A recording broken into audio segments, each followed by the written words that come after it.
투자의 인싸가 되기 위한 모닝인사이트, 오늘도 10시에 여러분과 함께합니다.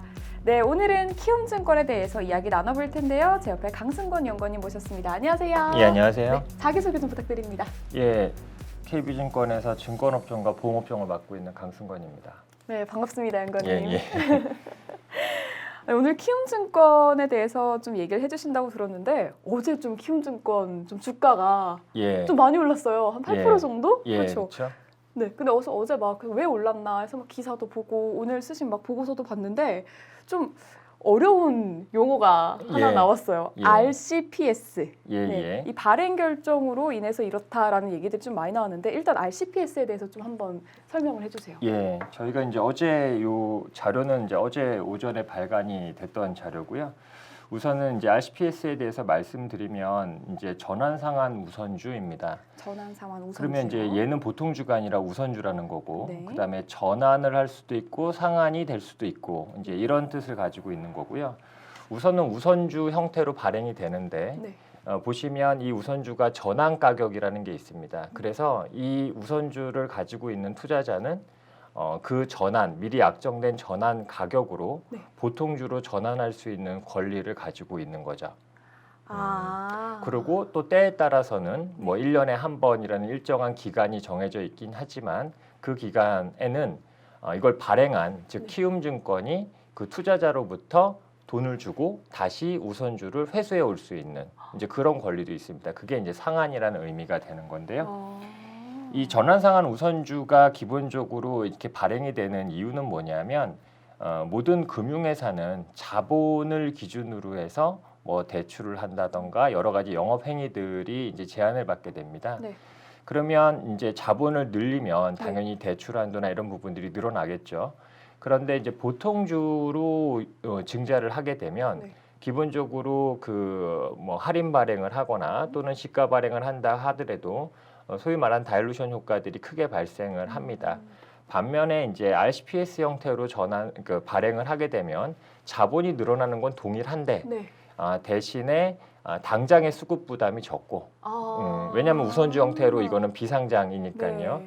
그리고 두 번째로는 대부분의 RCPS의 전환 가격은 네. 지금 이제 시가보다 더 높은 수준에서 결정이 됩니다. 따라서 저희가 이제 동일한 규모가 발행이 된다 하더라도 기존 주주들에게 나타나는 다일루션 효과가 훨씬 더 적게 나타나게 되는 거죠. 그래서 금융회사들이 자본을 조달하거나 늘릴 때 이런 방법들을 많이 사용을 하게 됩니다. 이 RCPS 발행이 이제 자금을 조달하거나 늘릴 때 금융회사에서 좀 사용하는 그런 방법이군요. 예. 그럼 이게 주가 측면에서는 왜 긍정적인 효과가 있는 거예요? 예, 이제 어제 주가가 많이 올라간 이유를 우선 생각을 해보면 이제 이 키움증권이 자본을 늘리고자 하는 의지가 갑자기 생긴 건 아니고 지난해 4분기 실적 발표 이후부터 계속 언급들이 있었어요. 네. 그러다 보니 시장에서는 키움증권이 자본을 어떤 방식으로 늘릴지, 얼마나 늘릴지 이런 거에 대한 이제 불확실성이 발생을 했고, 그래서 키움증권이 실적이 좋았음에도 불구하고 주가가 계속 좀 눌려 있었던 상황입니다. 그런데 이제 보통주 발행이 아니고 이제 RCPS라는 형태로 발행이 확정이 됐기 때문에 기본적으로 불확실성이 해소가 됐고 따라서 이제 주가 자체가 이제 긍정적으로 작용을 했다라고 보시면 될 것 같아요. 더불어서 이 부분들이 키움증권에 큰 의미를 가지는 이유는 이번에 조달한 이 4,400억이 상징적인 의미뿐만 아니라 실질적으로 중요한 역할을 하기 때문입니다. 이번에 발행한 이제 4,400억의 내역을 보게 되면 4,000억은 이제 전환가액 자체가 잠시만요. 밑에 좀 설명이 있는데 전환가액 자체가 15만 원인 거고요. 그다음에 이제 400억은 전환가액 자체가 이제 24만 원 수준인 겁니다. 그러면 생각을 해보시면 15만 원은 뭐 2, 3년 내에 주가가 올라갈 수 있겠죠. 따라서 얘는 실질적으로 보통주로 전환이 될 수 있는 것이고요. 24만 원에 해당되는 400억 같은 경우에는 사실은 주가랑 괴리도가 좀 큽니다. 그러면 향후에 키움증권이 이제 이익이 잘 나서 이들이 목표한 자본 규모가 빠르게 성장을 한다면 얘 같은 경우는 상한을 해버릴 수도 있어요. 따라서 얘는 사채 성격이 조금 더 강하다라고 보시면 되고 네. 그래서 각각 제공하고 있는 금리도 이렇게 차이가 나는 겁니다. 그러네요. 자, 우선은 요 4,400억을 통해서 저희가 기대할 수 있는 부분들을 먼저 말씀을 드릴 텐데 첫 번째로는 키움증권이 이제 브로커리지 약정 기준으로는 점유율이 매우 높은 회사입니다. 이제 증권사 중에서는 가장 높은데 반면에 신용공여, 즉 고객들이 주식을 사실 때 증권사가 이제 돈을 좀 빌려주는 네. 거죠. 이 신용공여는 점유율이 계속 떨어지고 있었어요. 아. 그 이유가 신용공여를 할 수 있는 한도가 자기 자본입니다. 그러면 요번에 4,400억을 추가로 조달했기 늘렸으니까. 때문에 네. 이제는 키움증권은 4,400억치의 대출을 더 많이 할 수 있게 되는 네. 거죠. 그러면 이렇게 신용공여가 확대가 됨으로 인해서 이자 수익이 증가할 수 있는 부분들이 우선 첫 번째로는 저희가 기대를 해볼 수가 있고 네. 두 번째로는 이 회사가 2년 전부터 부동산 구조와 관련되어 있는 IB 딜들을 많이 했습니다. 근데 이 IB 딜들도 결국엔 자본 규제를 받아요. 그래서 저희가 뭐 9NCR이 몇 프로예요, 10NCR이 몇 프로예요 이렇게 얘기를 하는데 이 회사가 최근에 이제 이런 딜들을 많이 늘려오면서 신NCR 자체도 이제 500% 수준으로 떨어졌습니다. 보통은 500% 정도 수준이 되면 좀 확장 속도를 좀 둔화되는 이런 국면이거든요. 네. 근데 요번에 조달을 했기 때문에 이제 IB 부분들에서 딜을 확대할 수 있는 여력도 발생을 했고 네.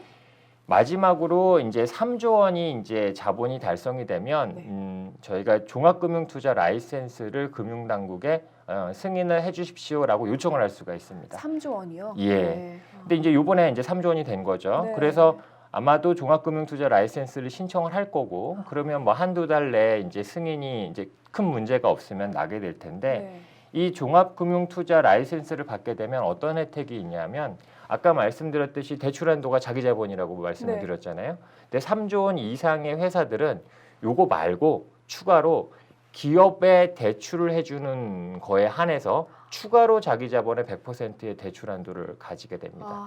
그러면 지금 이 회사가 자기 자본 한도 내에서 개인들에게 대출을 해주고 있고 추가로 또 자기 자본 규모만큼의 기업 대출 한도를 가지게 되니 이 회사는 뭐 사채나 이런 걸로 자금을 조달을 해서 IB 쪽에 딜들을 더 확대할 수도 있을 그럴 수 거고 있죠. 또 하나는 기업 대출 늘리면 또 거기서 이자 수입이 생길 거잖아요. 저희가 낮은 금리로 조달을 해서 다시 투자를 하는 거니까 네. 그러니까 이쪽 부분에서 추가적으로 이익들이 이제 발생할 여지들이 있는 겁니다. 아, 따라서 이 4,400억이라는 게 단순히 이자 수지 하나뿐만 아니라 IB 쪽에서의 여유 그리고 이제 3조 원 이상의 자본을 가진 증권사가 됐을 때 얘네들이 이런 일들을 더 할 수 있어요라는 부분들이 기대감이 반영이 되면서 사실 주가가 그렇게 많이 상승했다라고 보시면 될 것 같아요. 뭔가 조금 더 굴릴 수 있는 돈이 많아지면서 그렇죠. 좀 여유가 다양하게 많아지는 좀 거죠. 사업이 좀 확대가 되고 좀 성장이 된다. 또 이자 수익과 더불어서 예. 좀 이렇게 좀 정리를 해보면 될 것 같아요. 근데 그 또 보고서를 보니까 투자 의견 바이는 유지를 해주셨는데 목표 주가가 좀 17만 5천 원으로 직전 대비 5.4%를 좀 하향해 주셨거든요. 예. 좀 2021년에서 22년의 이익 전망? 이것도 조금 연관이 있는 건가요? 일단 전망은 어떻게 되고 왜 하향을 좀 해주셨는지. 예, 우선은 이제 그 말씀해주신 대로 저희가 이제 먼저 실적 부분들을 놓고 보면